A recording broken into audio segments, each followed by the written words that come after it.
അഴകത്തമ്മ ആരുടെ പേര് പറഞ്ഞാലും എനിക്കൊരു ചുക്കുമില്ല. പിന്നെ അനന്തുവിന്റെ പേരാണ് പറയുന്നതെങ്കിൽ ഒരിത്തിരി സന്തോഷം ഉണ്ടാവുകയും ചെയ്യും.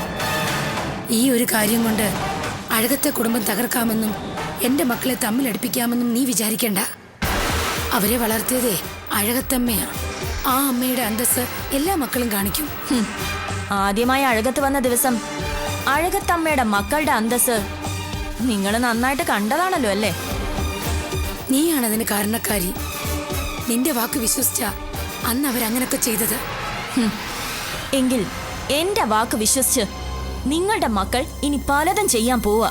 ഇല്ലടി, അങ്ങനെ നിനക്കിട്ട് പന്ത് തട്ടാൻ അഴകത്തെ ഒരാളെ നിനക്കിനി കിട്ടില്ല. നീ എന്താണെന്ന് അഴകത്തുകാരും മനസ്സിലാക്കി കഴിഞ്ഞു. നോക്കാം. എന്തായാലും ഞാൻ അഴകത്തെ ഒരാളെ കാണാൻ പോവാ. അയാളുടെ തീരുമാനം എന്താണെന്ന് ഞാനൊന്ന് അറിയട്ടെ. എന്നിട്ട് വേണം നമുക്ക് ചിലത് തീരുമാനിക്കാൻ.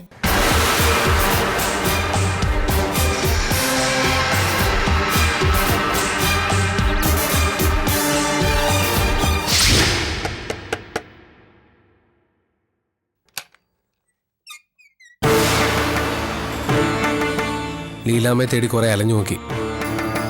കവിതയും സോളമനും ഉണ്ടാവും തോന്നിയ സ്ഥലങ്ങളിലൊക്കെ ഒരു അന്വേഷണവും നടത്തി നോക്കി. പക്ഷെ പ്രത്യേകിച്ച് ഫലമൊന്നും ഉണ്ടായില്ല. ഇതൊന്നും എന്നോട് വന്ന് പറയേണ്ട കാര്യങ്ങളല്ല. പിന്നെ ഞാനിതൊക്കെ ആരോട് പറയണം? നീ പറഞ്ഞിട്ടാ ഞാൻ ലീലാമ്മ അന്വേഷിച്ചിറങ്ങിയത്. എനിക്ക് വേണ്ടിയാണെന്ന് പറയരുത്. നിങ്ങൾ ഈ ചെയ്യുന്നതൊക്കെ നിങ്ങളുടെ അമ്മയ്ക്ക് വേണ്ടിയാ. ഈ ഒരു കാര്യം എന്നോട് അടുക്കാനുള്ളൊരു വഴിയായിട്ട് നിങ്ങൾ കാണുകയും ചെയ്യരുത്. ബാലാമണി, അങ്ങേയറ്റത്ത് ആത്മാർത്ഥതയോടുകൂടിയാ ഞാൻ ലീലാമ്മ അന്വേഷിച്ചിറങ്ങിയത്. അവരെ കണ്ടെത്തണമെന്നും അമ്മയുടെ മുമ്പിൽ കൊണ്ട് നിർത്തി കൊടുക്കണമെന്നും ഞാൻ ഒരുപാട് ആഗ്രഹിക്കുന്നുണ്ട്. അതിനൊക്കെ കാരണക്കാരി നീയാന്നേ ഞാൻ പറഞ്ഞോളൂ. അല്ലാതെ നീ വിചാരിക്കുന്ന പോലെ നിന്റെ സഹതാപം നേടിയെടുക്കാൻ ഞാൻ ലീലാമ്മ ഒരിക്കലും ഉപയോഗിക്കില്ല. അതുകൊണ്ടൊന്നും ഒരു കാര്യമില്ലെന്ന് എനിക്ക് നന്നായിട്ടറിയാം. നിന്റെ മനസ്സിൽ എനിക്ക് യാതൊരു സ്ഥാനവുമില്ല.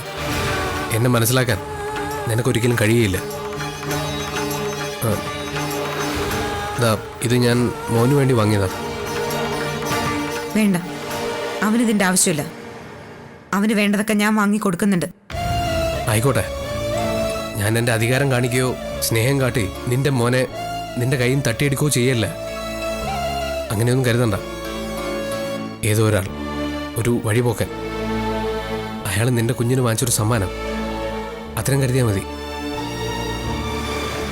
ഇനി അങ്ങനെയും നിനക്ക് അംഗീകരിക്കാൻ പറ്റുന്നില്ലെങ്കിൽ ഇത് എങ്ങോട്ടെങ്കിലും വലിച്ചെറിഞ്ഞ് കളഞ്ഞേക്ക്.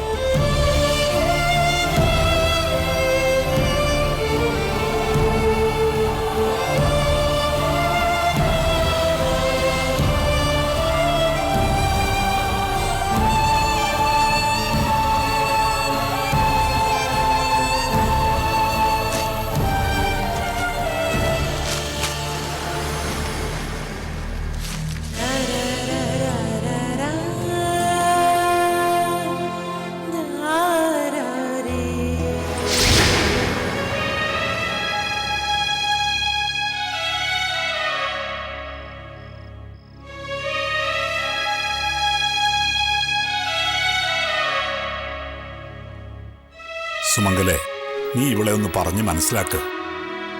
നീ ആശുപത്രിയിലായിരുന്നപ്പോ ഞാൻ നേർന്ന വഴിപാടുകളാ ഇതൊക്കെ. അതിൻ്റെയൊക്കെ ഒരു ശക്തി കൊണ്ടാണല്ലോ ഒരു കുഴപ്പവും കൂടാതെ നിനക്ക് അഴകത്തേക്ക് തിരിച്ചു വരാൻ പറ്റിയത്. അപ്പൊ പിന്നെ എത്രയും വേഗം ആ നേർച്ചക്കടം അങ്ങോട്ട് തീർക്കുന്നതല്ലേ നല്ലത്. പോണ്ടെന്ന് ഞാൻ പറഞ്ഞില്ലല്ലോ അച്ഛാ. ഇതിപ്പോ മൂകാംബികയിൽ തുടങ്ങി കുറേയേറെ ക്ഷേത്രങ്ങളിലേക്കുള്ളൊരു തീർത്ഥാടനമാ അച്ഛൻ ഈ പറയുന്നത്. ഇതൊക്കെ കഴിഞ്ഞ് അച്ഛൻ അഴകത്തേക്ക് തിരിച്ചു വരാൻ എത്ര നാളെടുക്കുമെന്ന് അച്ഛന് വല്ല ബോധ്യമുണ്ടോ? ഞാനിവിടെ ഇല്ലാന്ന് വെച്ചിപ്പോ എന്താ? നിങ്ങളൊക്കെ സുമംഗലയുടെ കൂടെ തന്നെ ഉണ്ടല്ലോ. പണ്ടും ഞാൻ ഇങ്ങനെയൊക്കെ തന്നെ ആയിരുന്നു. അത് നിനക്ക് അറിയാഞ്ഞിട്ടാ. ഇനി അത് പറ്റില്ല എന്നാ ഞാൻ ഈ പറയുന്നത് അച്ഛാ. മോളെ ബാലാമണി, ഏട്ടൻ്റെ ഒരു രീതി അങ്ങനെയാ. അതെന്താണെന്ന് ചോദിച്ചാൽ പണ്ട് മുതലേ ഇതെങ്ങനെയാ. നീ ഇവിടെ പിടിച്ചു നിർത്താൻ നോക്കിയാലൊന്നും ഏട്ടൻ നിൽക്കില്ല. മുൻപ് കുറെ തവണ ഞാൻ അതിന് ശ്രമിച്ച് പരാജയപ്പെട്ടതാ. ഏട്ടൻ പോയിട്ട് വരട്ടെ. മനുഷ്യരോട് കടം പറയാം, ദൈവങ്ങളോട് കടം പാടില്ല എന്നല്ലേ? ഏട്ടൻ എപ്പോഴാ പുറപ്പെടാൻ ഉദ്ദേശിക്കുന്നത്? അതിരാവിലെ തന്നെ ഇറങ്ങണമെന്നാ കരുതിയിരിക്കണത്. ടിക്കറ്റും ബുക്ക് ചെയ്തിട്ടുണ്ട്. എന്നാ പിന്നെ അങ്ങനെ തന്നെ നടക്കട്ടെ. ആ, നേരത്തെ ഇറങ്ങുകയാണെങ്കിൽ ഞാൻ നിന്നോട് യാത്ര പറയാൻ നിൽക്കില്ല കേട്ടോ. വേണമെന്നില്ല. ഏട്ടൻ സമാധാനമായിട്ട് പോയിട്ട് വാ. കൃഷ്ണ,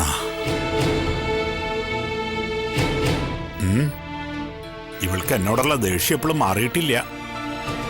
ഒക്കെ ഞാൻ പറഞ്ഞ് മനസ്സിലാക്കിക്കോളാം ഏട്ടാ. ഏട്ടൻ നാളത്തെ യാത്രയ്ക്ക് വേണ്ട ഒരുക്കങ്ങളൊക്കെ ചെയ്തോളൂ. ആ, ഏട്ടാ, എന്താ സുമംഗലേ?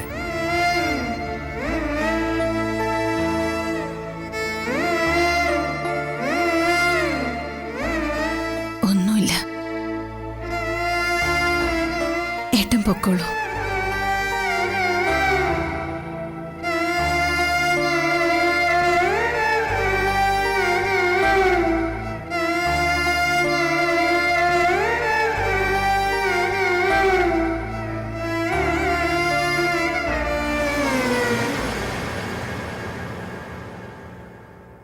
ഏട്ടൻ തിരിച്ചെത്തുന്നത് വരെ അമ്മയുണ്ടാവോ മോളെ?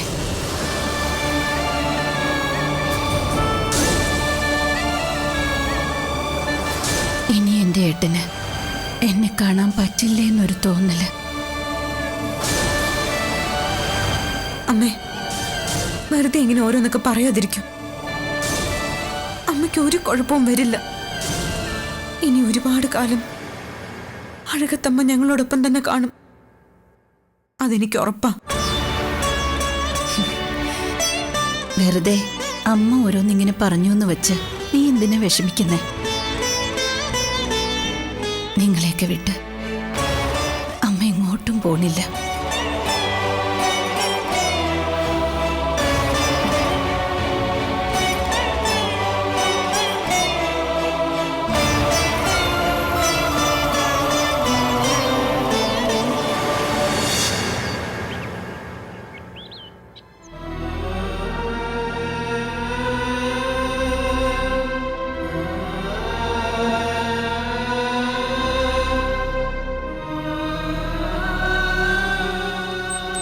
ഗുരുവായൂരപ്പ,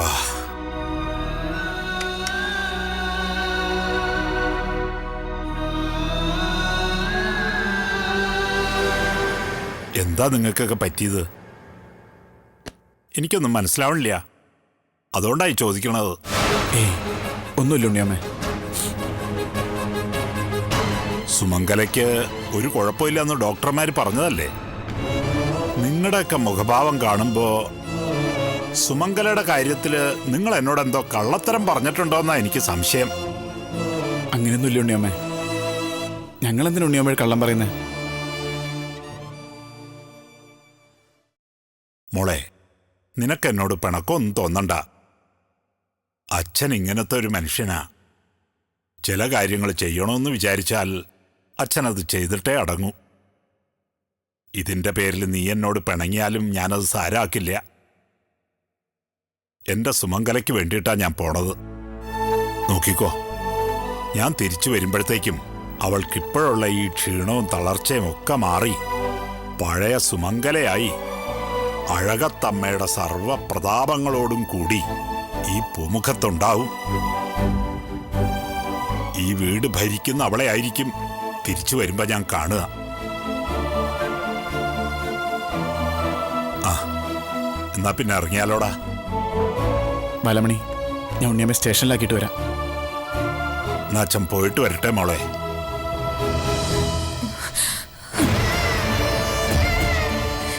എന്താ മോളെ, നിനക്കെന്തെങ്കിലും എന്നോട് പറയാനുണ്ടോ? ഒന്നുമില്ല. അച്ഛൻ സന്തോഷമായിട്ട് പോയിട്ട് വാ. സുമംഗലെ, ഞാൻ നിന്നെ ഏൽപ്പിച്ചിട്ടാ പോണത്. നന്നായിട്ട് നോക്കിക്കൊള്ളണം. ഞാൻ ചെല്ലട്ടെ. ഇനി നിന്നാ നേരം വൈകും.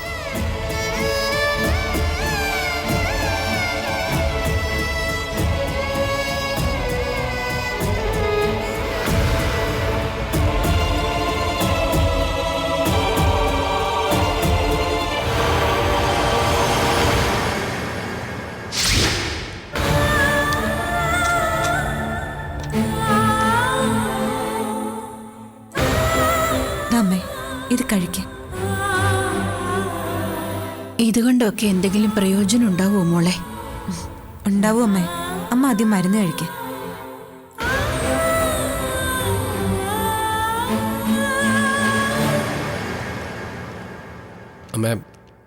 അമ്മ ഇതിലൊന്ന് സൈൻ ചെയ്ത് തരണം. എന്തിന്? നിന്നോടാ ചോദിച്ചത് എന്തിനാണ് ഒപ്പിടുന്നതെന്ന്. അഴകത്ത് വീട്ടിലെ സ്വത്തുക്കള് എനിക്കും ആനന്ദേട്ടനും മാത്രം അവകാശപ്പെട്ടതാ. അരവിന്ദേട്ടന് ഇതിൽ യാതൊരു അവകാശവും. അങ്ങനെ ഇതിൽ എഴുതി ചേർക്കാൻ പോകുന്നത്. എന്തൊക്കെയായി കാണിക്കുന്നത്? ഈ സമയത്ത് തന്നെ വേണോ ഭാഗം വെക്കല്? നിനക്കെന്താ ഭ്രാന്ത് പിടിച്ചോ? ഒരു കാരണവശാൽ അമ്മയെ വിഷമിപ്പിക്കരുത് ഡോക്ടർ പ്രത്യേകം പറഞ്ഞാലേ. എന്നിട്ടാ നീ ഇങ്ങനെ? അപ്പൊ അയാൾക്ക് എന്ത് വേണമെങ്കിലും കാണിക്കാം.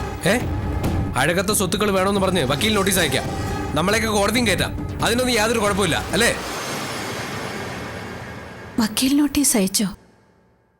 ആര്? അരവിന്ദനോ? ആ അതെ.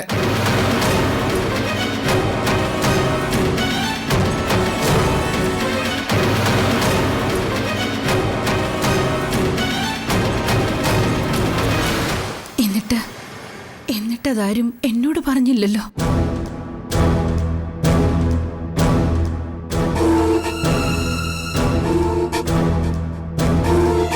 വക്കീൽ നോട്ടീസ് കിട്ടിയിട്ട് കുറച്ച് ദിവസമായി. ആരും അത് അമ്മയെ അറിയിച്ചില്ലെന്നേ ഉള്ളൂ. എല്ലാം സംസാരിച്ച് തീർക്കാൻ വേണ്ടി ഞാനിന്ന് അയാളെ കാണാനായിട്ട് പോയതാ. അപ്പം അയാൾ എന്നെ തല്ലി. തിരിച്ച് ഞാനും തല്ലി. നീ അരവിന്ദനെ തല്ലിയോ? ഓരോ വിവരക്കേട് വിളിച്ചു പറഞ്ഞ പിന്നെ ഞാനെന്ത് ചെയ്യണം?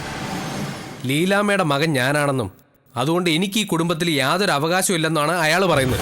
അനന്തു, ദയവ് ചെയ്ത് നീ ഒന്ന് നിർത്ത്. ഇല്ല, ഇനി ഞാൻ അടങ്ങിയിരിക്കുമെന്ന് ആരും വിചാരിക്കണ്ട. ഒന്നുകിൽ ലീലാമ്മയുടെ മകൻ ആരാണെന്ന് അമ്മ ഇപ്പൊ പറയണം, അല്ലെങ്കിൽ അരവിന്ദൻ എന്ന് പറയുന്നവന് അഴകത്ത് സ്വത്തുക്കളിൽ യാതൊരു അവകാശവും ഇല്ലെന്ന് ഈ മുദ്രപത്രത്തിൽ അമ്മ എഴുതി ഒപ്പിട്ട് തരണം.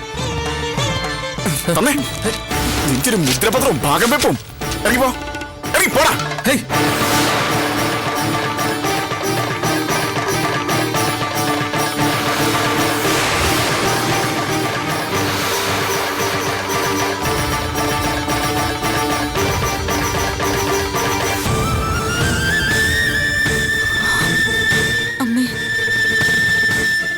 അനന്തവട്ടം വെറുതെ ഓരോന്നൊക്കെ പറയുക.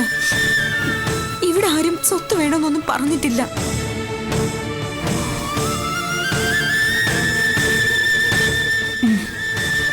ഞാൻ ഇനി മുതൽ മരുന്നുകളൊന്നും കഴിക്കുന്നില്ല. അതെന്താ അമ്മേ? സ്വത്തിനു വേണ്ടി എന്റെ മക്കൾ തമ്മിൽ തല്ലുന്നതും ഈ കുടുംബം നശിക്കുന്നതും കാണാനായിട്ട് മാത്രം എനിക്ക് ആയുസ് നീട്ടിക്കിട്ടണ്ട. അത് തന്നെയാ അതിന്റെ കാരണം. അമ്മ,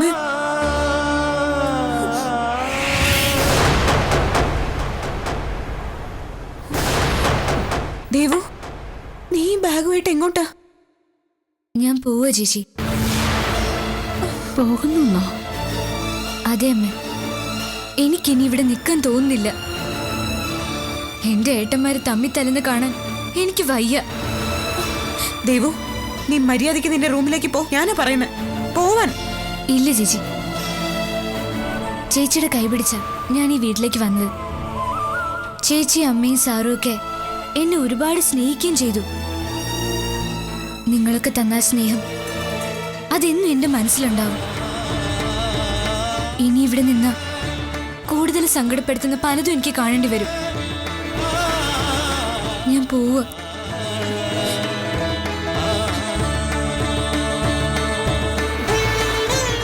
പോട്ടെ അമ്മ.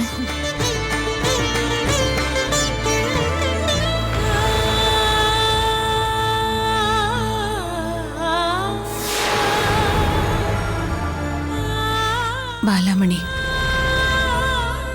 നാളെ വക്കീലിനോടൊന്ന് വരാൻ പറയണം. എന്തിനമ്മ ഇപ്പൊ വക്കീലിനെ വിളിക്കുന്നത്?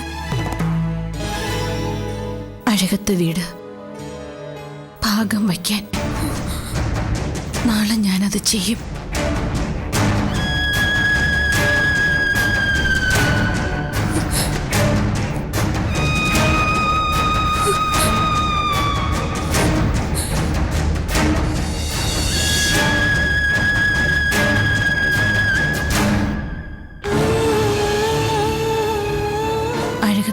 പൂർവികരായിട്ട് സ്നേഹവും ത്യാഗവും നിറഞ്ഞ അധ്വാനത്തിലൂടെ സ്വരുക്കൂട്ടിയ ഈ അഴകത്തെ സ്വത്തുവകകൾ അത്രയും ഭാഗം വയ്ക്കൽ നടക്കാൻ പോവാ.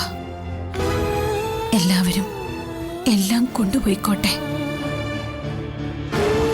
എൻ്റെ മക്കളെക്കുറിച്ച് ഓർത്ത് ഞാനിനി സന്തോഷിക്കുന്നതിൽ എന്താ അർത്ഥമുള്ളത്? പക്ഷേ എൻ്റെ പേരക്കുട്ടിക്ക് കൊടുക്കാൻ മാത്രം ഈ മുത്തശ്ശിയുടെ കയ്യിൽ ഒന്നും ഇല്ലാതായിപ്പോയി.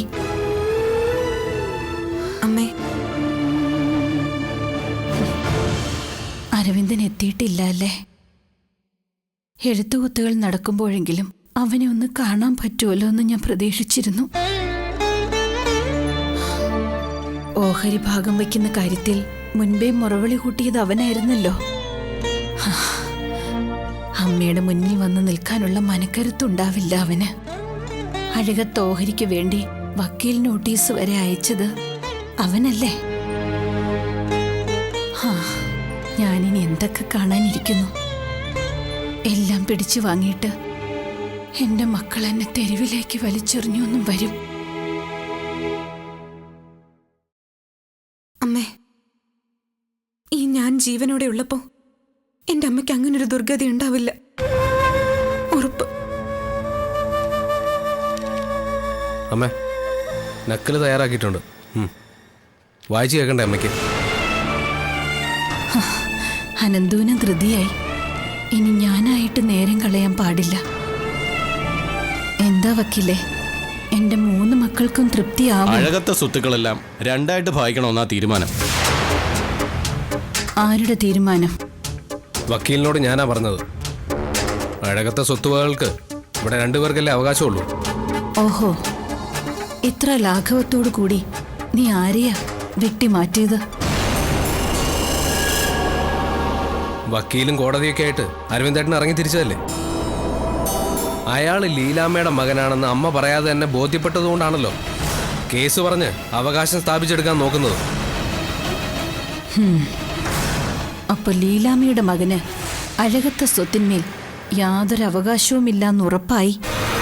അങ്ങനെ ഒരു ത്യാഗം സഹിക്കാൻ ഞങ്ങൾ തയ്യാറല്ല. അമ്മയായിട്ട് എന്തെങ്കിലും ഒരു കൈസഹായം ചെയ്യാനാണെങ്കിൽ അതായിക്കോളൂ. പക്ഷെ ഒരു വിട്ടുവീഴ്ചയ്ക്ക് ഞങ്ങൾ തയ്യാറല്ല. വക്കീലെ, 3 പേർക്കും അഴകത്തെ സ്വത്തുവകകളിൽ തുല്യ അവകാശമുണ്ടായിരിക്കണം. ഇത് സുമംഗലാദേവിയുടെ തീരുമാനമാണ്. അമ്മ പറയുന്ന പോലെ ഇവിടെ നടക്കില്ല. ലീലാമ്മയുടെ മകന് അഴകത്തെ സ്വത്തിന്മേൽ യാതൊരു അവകാശവും ഉണ്ടാവില്ല. അമ്മയ്ക്ക് അയാളോടുള്ള സഹതാപത്തിന്റെ പേരിൽ ഞങ്ങളെന്തിനാ വെറുതെ ഇങ്ങനെ ഒരു ത്യാഗം സഹിക്കുന്നത്?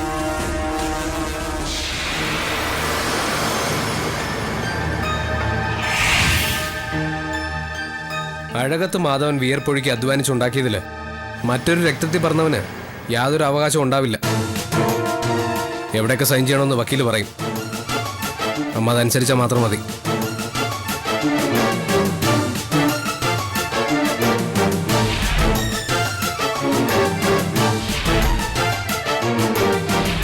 വക്കീലെ, അതായിരുന്നു വായിക്കും.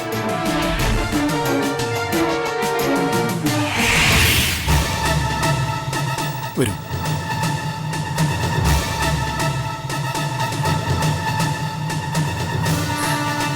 അതെ, നിങ്ങൾ പുറത്ത് നിൽക്ക്. ഗേറ്റിന് പുറത്ത്.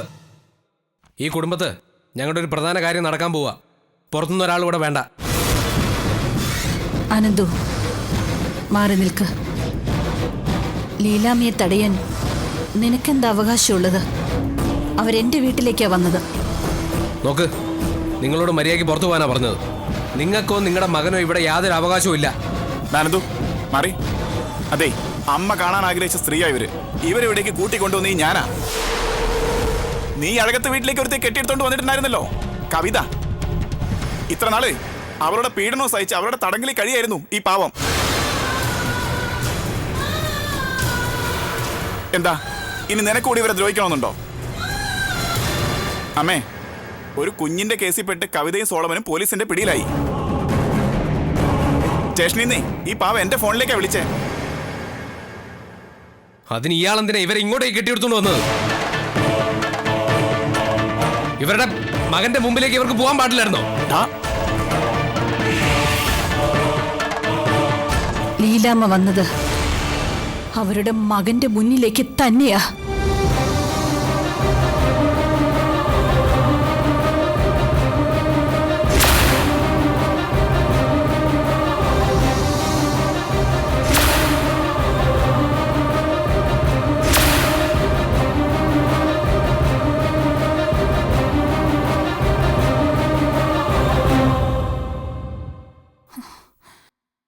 എന്റെ 3 മക്കളിൽ ഇളയവനായ അനന്തുവാ ലീലാമ്മയുടെ മകൻ.